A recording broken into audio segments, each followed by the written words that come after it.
No one believes me when I say I box dye my hair at home because I do the roots every few weeks and you can't tell. So I'm going to show you how I do it right now, and I don't care. I know the hairstylists are going to come for me in the comments, but I have been doing this for 20 years and it's been fine. I love being blonde or bronze, but I'm not a dark root girly. I don't like my roots showing, and I'm not spending hundreds of dollars in a salon like every 6 weeks. So I did switch to a color that's slightly nicer than my usual. I used to use like $4 dye, but now I upped it to $28 dye. It's just a little bit more natural and less brassy, called Blonde Matic by IGK. So I found this color by taking a quiz on their website, and then they recommended me what color I should use. And I want to say I saw on their website that you can also do a virtual consultation with someone and they'll help you pick color. You're gonna laugh, but it's actually this easy. I just start squirting right on those roots, baby. My technique is seriously just to smudge it into the rest of my hair. Kind of gives it a little balayage, is that how you say it?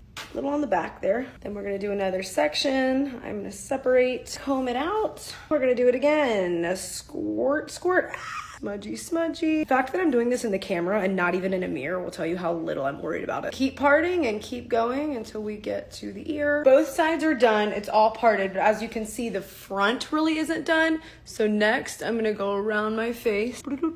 Don't take a rocket scientist. Oh, skeet, skeet. Tell me you're a millennial without telling me. I'm not doing the underneath because I don't care. The sun doesn't hit that anyway, and I kind of feel like it gives it like a beachy. I've never had a box dye come with all this extra stuff. Color block barrier gel for your forehead. Was too lazy to use that. Stain removing cleanser, post treatment mask. Wonder what my husband's making me for dinner. 35 minutes later. That's it, just washed, blew it out and styled it, and look at this melt. It's actually perfect. The reason it has so much to mention throughout is because every once in a while I'll go in with a darker color or a lighter color and kind of paint in some highlights or lowlights, but that's a little bit more complicated and that's not what I'm doing today. But if you do get your color done by a professional and you just want to go more time between visits, I mean, look how natural that is just to touch up the root. Highly recommend IGK. Stay tuned, and in a couple months I'll show you how I paint in some lowlights for fall.